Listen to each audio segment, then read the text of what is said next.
एक कल्पना करा. एका बाजूला आहे अगदी सूक्ष्म अमिबा आणि दुसऱ्या बाजूला अवाढव्य देवमासा.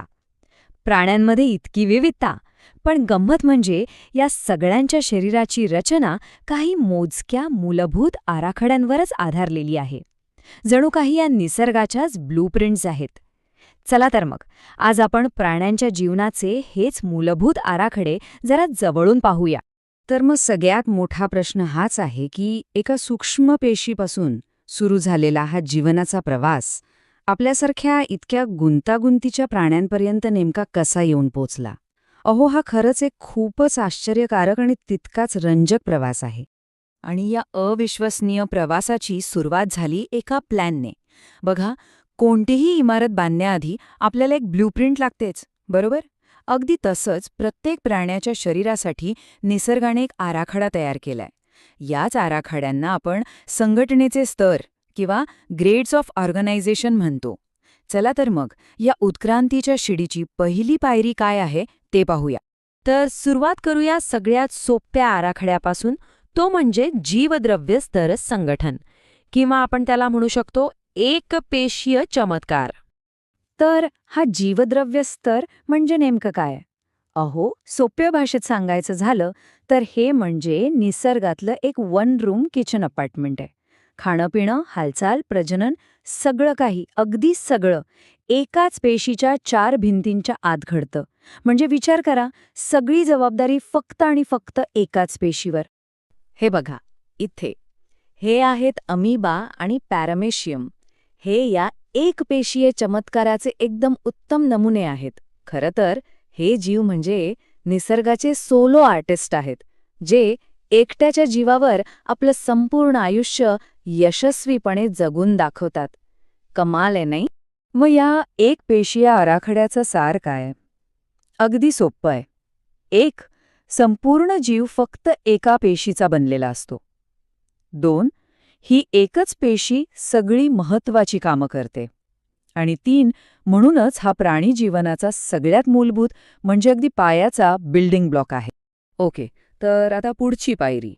आता निसर्ग एक नवीन प्रयोग करायला लागतो. तो म्हणजे अनेक पेशींना एकत्र आणण्याचा. आणि यालाच म्हणतात पेशी स्तर संघटन. म्हणजे थोडक्यात एक साधीसुधी पेशींची वसाहत. बरं, मग हे पेशीस्तर संघटन म्हणजे नक्की काय? बघा, इथे खूप साऱ्या पेशी एकत्र तर येतात, पण त्यांच्यात म्हणावा तसा ताळमेळ नसतो. म्हणजे त्या खऱ्या अर्थाने एक टीम म्हणून काम नाही करत. हे अगदी कसं आहे माहितीये, जसा आपल्याकडे विटांचा ढिगारा पडलेला आहे. विटा तर खूप आहेत, पण अजून त्यांची भिंत बनलेली नाही. याचं सगळ्यात चांगलं उदाहरण म्हणजे स्पंज. हा जो सायकॉन दिसतोय ना, तो त्याचाच एक प्रकार आहे. स्पंज म्हणजे काय, तर पेशींना एकत्र आणण्याचा निसर्गाचा एक अगदी सुरुवातीचा प्रयत्न. आणि त्याची रचना इतकी साधी असते की एक गंमत सांगते. जर स्पंजला मिक्सरमधून फिरवलं ना, तर त्याच्या पेशी पुन्हा एकत्र येऊन नवीन स्पंज तयार करू शकतात. यावरूनच कळतं की त्यांच्यात किती कमी समन्वय आहे. मग या वसाहतीच्या आराखड्याची खास गोष्ट काय? इथे पेशींचा एक असाच सैलसर समूह असतो. कामाची थोडीफार विभागणी सुरू होते, पण अगदी नावापुरती. म्हणजे काही पेशी अन्न पकडतात वगैरे, पण तरीही या पेशी एका टीमसारख्या नाही, तर एकत्र राहणाऱ्या स्वतंत्र रूममेट्ससारख्या वागतात, ज्या आपापलं बघतात. पण विचार करा, काय होईल जेव्हा या स्वतंत्र रूममेट्ससारख्या राहणाऱ्या पेशी खऱ्या अर्थाने एक टीम म्हणून, एक संघ म्हणून एकत्र काम करायला लागतील. हीच होती उत्क्रांतीमधली पुढची सगळ्यात मोठी झेप.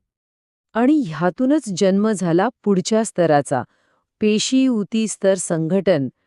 इथे पहिल्यांदाच खऱ्या अर्थाने संघटित अशा ऊती म्हणजे टिश्यूज तयार झाल्या. एक मोठी क्रांती होती ही. याचं उत्तम उदाहरण म्हणजे जेलीफिश. त्याच्या शरीरात या संघटित ऊती असतात, म्हणूनच तो एका लयीत तालात पोहू शकतो, आपली शिकार पकडू शकतो.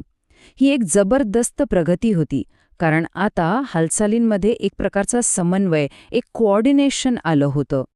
चला, पुन्हा आपल्या बांधकामाच्या उदाहरणाकडे येऊया. आठवतंय, आपल्याकडे विटांचा ढिगारा होता. आता जेव्हा ह्या पेशीरूपी विटा सिमेंटने एकत्र जोडल्या जातात तेव्हा काय तयार होतं? एक भक्कम भिंत. बरोबर. याच भिंतीला आपण विज्ञानाच्या भाषेत ऊती किंवा टिश्यू म्हणतो. ठीक आहे. तर आता आपल्याकडे भिंती म्हणजेच उपी तयार आहेत. मग आता पुढची पायरी काय असेल? अगदी बरोबर. या भिंती वापरून खोल्या बनवणं. आणि इथेच सुरुवात होते ऊती अवयव स्तर संघटनाची.